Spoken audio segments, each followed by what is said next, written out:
WVUA FM, Tuscaloosa.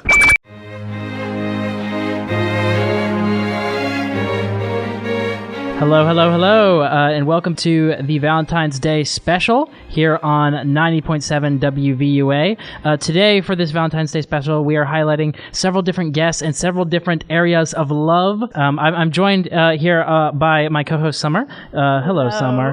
Summer, today we're looking at love and all the different ways that we can. And this first segment that we have is Love in Poetry. And I'd like to welcome our first guest, Jacob Camden. Hello, Jacob. Hi, Noah. What's up?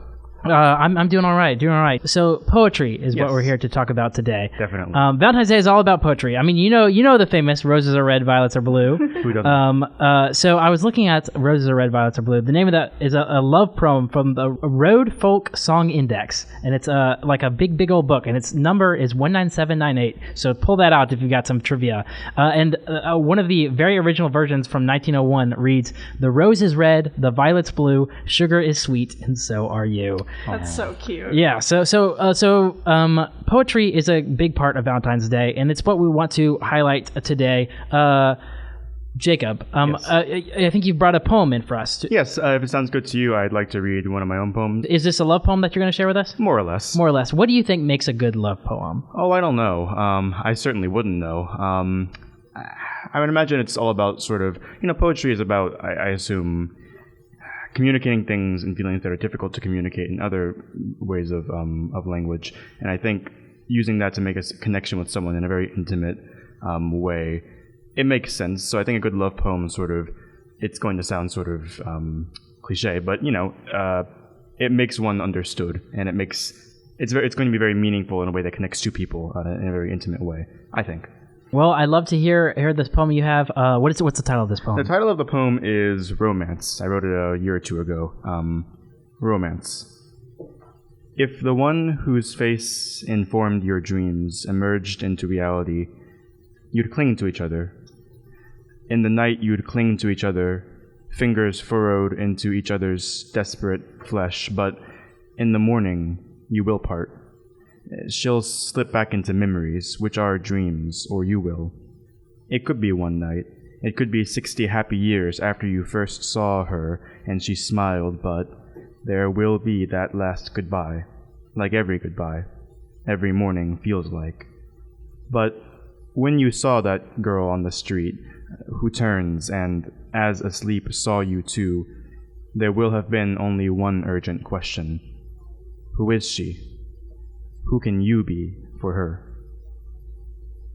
So that's that. Romance by Jacob Camden. Yeah, that's that. Well, we appreciate you sharing your poetry with us today. As our Valentine's Day special continues on, we are going to play one of your favorite love songs. Excellent. So tell us about this love song you've selected. Well, this is a song I was showed by a dear friend of mine, 5 years ago now.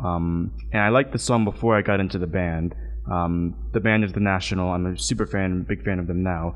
But my love of this song predates my love of the band, and it's one of the songs that means the most to me, love songs or otherwise.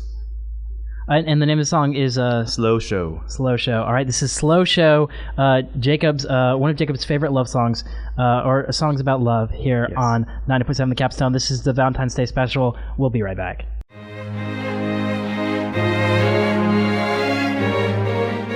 So for this next section here on our Valentine's Day special, we're going to bring in our next guest, Finley. Finley, how are you doing? I'm good. How are you doing? I'm doing all right. So Finley, correct me if I'm wrong, but you're a computer science major. I am, yes. So tell me a little bit about that. What do you do all day?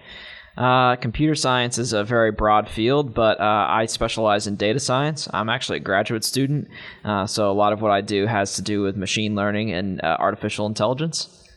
Well, I think that's just great because I want to talk to you about AI, because as we all know, with everything that's going on with AI and everything, it's getting bigger and better, is my understanding. Do you think we see a future where AI becomes more human? Do you think we see a future where AI can love? Can robots love? That is so cute. Well, that's a complicated question. I think it's very topical given the ChatGPT stuff. So I'll address that first. I think that a lot of people see that who don't have the background I think there's a lot of confusion around how it works exactly. And the reason ChatGPT is so human is because it just learns from human texts. So to answer your question, I think that we could see robots that maybe say things about love that sound very human to a human user. However, I think in the immediate future that will be due to the fact that they're all trained on human created texts and digital information. But maybe down the road we'll get something like in the movies where the robots are really sentient. I've seen the movie Her, so I'm very scared of this topic. Actually, I don't like the movie. You would never see yourself falling in love with your phone? I don't think so. No. Okay. But no Mitchells versus the machines moment. No, exactly not. The thing with robots falling in love is maybe someday they're sentient, but what's very possible now is if a robot is repeating back and learning from humans, whether a robot really loves or just seems to demonstrate that they love, we might not even know the difference. Will we? I don't know. So, I mean, we'll have to keep an eye out for that as we see love in computers. That's what we've been thinking about and looking at that. But Finley, as we close out your segment here, I wanted to highlight the song that you've picked, the love song that you've picked for us to play. One of your favorite love songs or songs about love. Tell us about what you've selected. I selected the song Romeo and Juliet by Dire Straits. I think it's one of the most underrated rock songs there is, and one of the best love songs, probably my favorite love song. It's cute. It's very positive, and it's a bit of a pick-me-up. I think that's all you can want on your Valentine's Day. Are you going to be celebrating your Valentine's Day in any way special? Yes, I'm making some vodka pasta. Sounds good. Well, we'll play your selection, Romeo and Juliet by Dire Straits, here on the 90.7 WVUA Valentine's Day special. We'll be right back.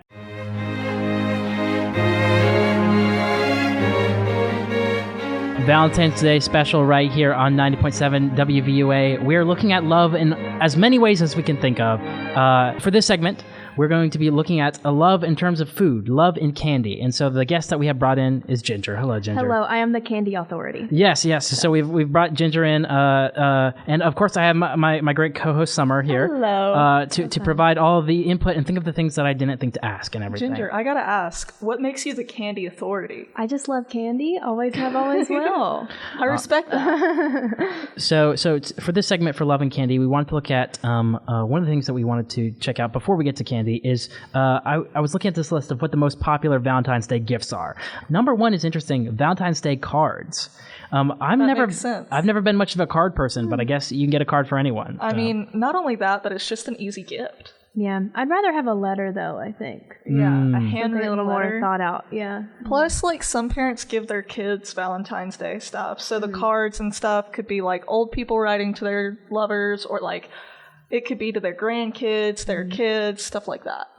So Valentine's Day cards are at the top, then personalized gifts, then chocolates, then flowers, and so on from there. But we want to focus in on one of the parts of Valentine's that anyone can be involved in, candy. We're looking at, we've got this map in front of us of the most popular Valentine's Day candies in every single state. Ginger, what were your reactions to this? Well, the one for Alabama was candy necklaces. Candy necklaces. Which it was the only one that had that, I think, in the whole top three. Or there might have been a couple who had it for third place, but it was the only one that had it as a number one, which I think is just so funny because I think you associate chocolate with Valentine's Day. Yeah, I don't know who they're asking, but like I've never been such a fan of candy necklaces. I've never been either. Candy jewelry freaked me out. Well, it's not even heart-shaped or themed or anything. They sell it all year, so it's just funny that it would perk up like that around the Valentine's season. Yeah, so number one apparently in Alabama is candy necklaces. Then second is those conversation hearts, and the third is a heart-shaped box of chocolates. Yeah. Ginger, on Valentine's Day, what's your choice of candy? I'm a chocolate girly. However, there is a lot of inconsistency in the chocolate world between, like, you can get the little small ones just at Walmart, little chocolate heart boxes, and sometimes those are a little bit odd tasting. So, if somebody wanted to give me some M&Ms or some Kisses or whatever, or some Ghirardellis, I love Ghirardellis, that would be fabulous. Exactly. Conversation hearts hit, though, for real. Oh, yeah. And they're just fun. I think the conversation hearts are fun, whoever you are. As we begin to wrap up here and everything in this segment, love and candy, what do you think it is about candy that it makes it associated with love, with this holiday? Ooh, that's such an interesting question. I guess you would call your partner sweet, or they're your sweetheart or whatever. So maybe that has something to do with it. Or maybe it's the opposite way. I have no idea.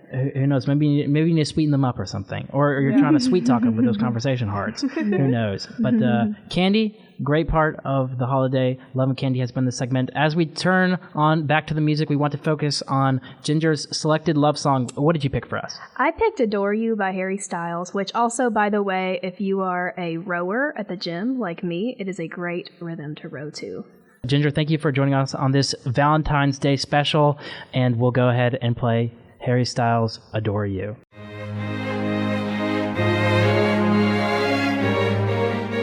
All right, this is the 90.7 WVUA Valentine's Day special. I'm here with my co-host, Summer. Hello. Celebrating Valentine's Day with you, whether you're with people or not. We are here with you right now to celebrate it with you. And so we've got our guest in, our fourth guest of the hour. We've got Gabbie. Welcome to the studio. Hello, happy to be here. Awesome. Gabbie, today for your segment, we're looking at love in prose. We looked at poetry earlier with our guest Jacob, and we're looking at love in prose right now. What do you think is historically the greatest love story? Well, I feel like there are classic and expected answers, but my personal favorite is Twilight. Okay, what is your opinion as someone who is familiar with the literature and as this is love in prose? What's your take on the love triangle as far as a literary device, as far as something with which we aspire to or would like to avoid? Also, are you Team Edward or Team Jacob? Well, to start off the bat, I have to go with Team Jacob. Most of my time reading and enjoying Twilight. Team Jacob. And love triangle. Well, Twilight wouldn't be the art it is considered today without that love triangle. It furthers the plot. I think a love triangle can be used sort of as a random, silly little plot device. It can help kind of add tension and push the story along. Sometimes they can just be annoying, but it just depends on the type of media. I think with Twilight, without that love triangle, it wouldn't be the Twilight we know today. Exactly. So that's a modern classic. We're going to go back to a past classic, a classic, so to speak. And real quick, we're going to try to do Romeo and Juliet in about 30 seconds here. And so we're going to go back and forth. We're counting it. But the thing is, the other person has to hold their breath the whole time the other person is speaking. So I'm going to start first, so hold your breath, and I'm going to keep going. Okay, so Romeo and Juliet is the story of two young people who are from warring families, and then they fall in love with each other, but they're not supposed to. There are a lot of silly little things happening. There's a war, there's battle, they fight each other, but they're still so in love. And then the people come along, and so they can't be together because their families hate each other, but they want to be together. So they come up with all these crazy plans to try to make it work and to try to make something happen. And they're talking with different people, and then Juliet takes she ends up, they're both taking a sleeping potion or pill, and I don't even exactly remember why, but to end up faking her death, and then someone comes along and she's faking her death, but Romeo doesn't know because the message didn't get to him. So he comes along and he sees that she's dead, and then he decides to kill himself. And then she wakes up from the sleeping potion. And she's like, "Oh no, he's dead!" And then they are lovers together in eternity. Okay, we made it, and that is the story of Romeo and Juliet. If you've never seen it before, if you've never heard it before, you just heard it in about 30, 60 seconds right there. And so. Perhaps greatest love story, perhaps on level of Twilight. We'll have to see. We'll have to see what the critics say. But Gabbie, thanks again for joining us here for Love in Prose. You've told us, you've sent us your favorite song. What is your favorite love song that you'd like to highlight today? My favorite love song would probably be Paper Rings by Taylor Swift, the T-Swizzle. All right. We'll be back in just a moment here on WVUA, our Valentine's Day special. Gabbie, thanks for joining us. Thanks for having me.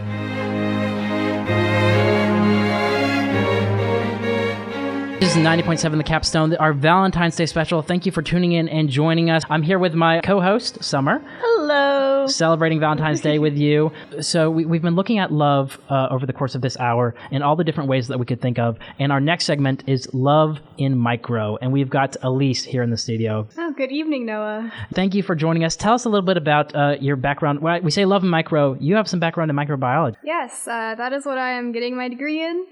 as of right now. Awesome. Well, that is what we like to hear. Tell us a little bit about what microbiology is all about. What do you study? Things that are very small, the micro. We look at them through microscopes, primarily. It's just a smaller field of microbiology within microbiology, a micro subset of it. Exactly. So I have a question for you, a bit about love in micro as we think about that. Do you think love exists on the single-cell level? Do single-celled organisms experience attraction to each other? I would say no, personally. Like bacteria and a lot of those types of things are asexual, and they divide by different forms of like budding replication. So they're pretty self-sufficient, Self-love is love too, though. Okay, that is true. That's true. Self-love is love. What is your favorite way to do self-love, self-care? I like to take baths. I'm a big bath person. Warm baths or cold baths?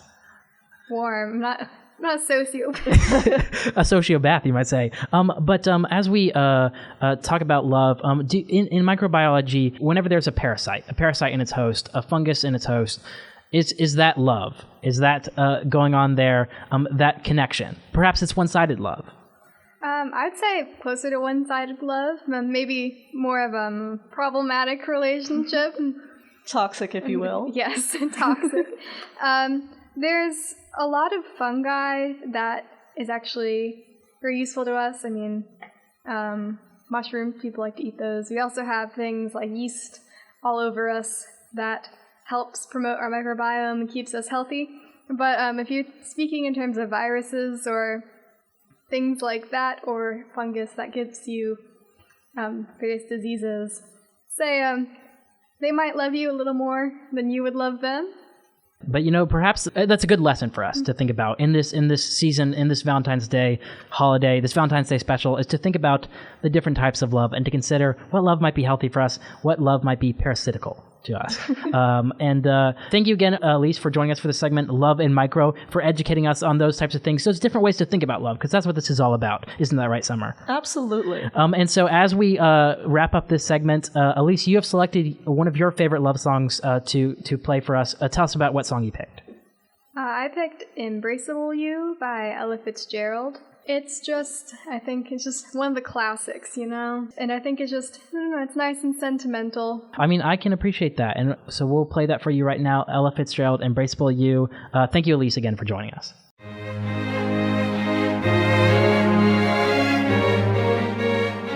This is the 90.7 The Capstone Valentine's Day special.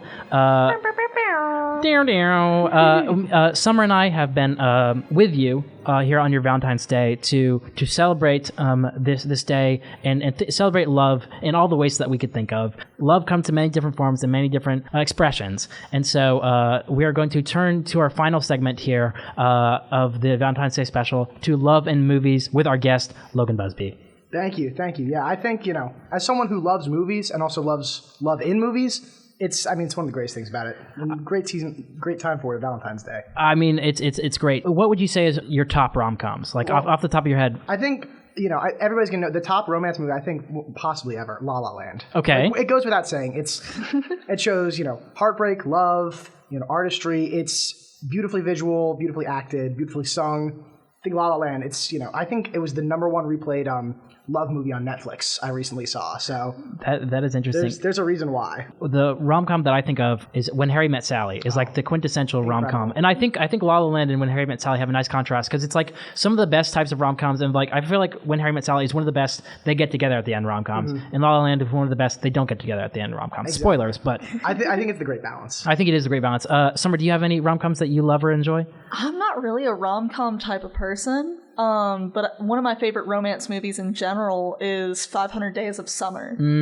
That's a classic right there. I showed it to a couple of my friends the other day. And I watched it recently with my roommate, and it was so good. Mm-hmm. I mean, maybe I'm a little biased. You got the namesake. Yeah, so. Maybe I'm a little biased, but... But I mean, who can say? Who can say the things that we love? And speaking of love, Logan, you're a movie maker. You're a filmmaker. Tell us a little bit about why you love making movies, what you love about it. I love making movies. So I've always always enjoyed just like being creative. Very much for a long time in my life, I was like, oh, I'll be a writer of some sort. But I think movies is what it's really the culmination of a lot of different areas of creative talent. You get writing, directing, acting, music, but there's also set design, there's props, there's costuming, there's editing, there's color grading, like every single piece of it. Sure, people can do all of it, but it's hard to find someone who can do everything well. So I really like the team effort it is between, a writer getting their script sent to a director who does, sends it to casting directors, an entirely different field to get everybody. So it's all building up to one large thing. And so there's so many different realms of creation going on, and that changes and builds to a greater product than just a novel with the same story might be. Exactly. I think that those are some great points. And I also, you talking about all the elements that go into filmmaking, I want to ask you, what do you think it is, or what element of filmmaking, whether it's the cinematography or the actors themselves or the direction, how do you show love on screen? How is love communicated through the visual picture? I think one of the most important things about love on screen is I think the actors do an incredible job of just the believability. But I think a lot of it goes into the camera and making it seem like, getting a lot of shots of, the characters in close space or eye to eye. Or like that's why with meet cutes, it's always the classic, in school, they'll knock down someone's books and their hands both reach in from each side of the frame and they touch in the middle sort of thing, where it's just kind of that visual aspect of it that really conveys these two characters are going closer sort of thing. The like laying the head on the shoulder after, some party or something, just those sorts of visual cues where you don't have to elaborate, you don't have to explain, but people see it and they know. Mm-hmm. Mm-hmm. Well, Logan, thank you for coming to talk to us about love in movies. As we close out our time here, we're going to go to your song pick for one of your favorite love songs. Tell us what song you picked. Can't Help Falling in Love by Elvis Presley, King of Rock right there. That's amazing. We're going to go to that. Happy Valentine's Day. Thank you, Summer, for joining me. No worries. Happy Valentine's Day. And I hope you have many more good ones, and hope you have many people that love you. But you know what? Even if you're not sure who all those people are just yet, we know that Elvis loves us. So we're going to toss it over to him to end out our time here for the 90.7 WVUA Valentine's Day special.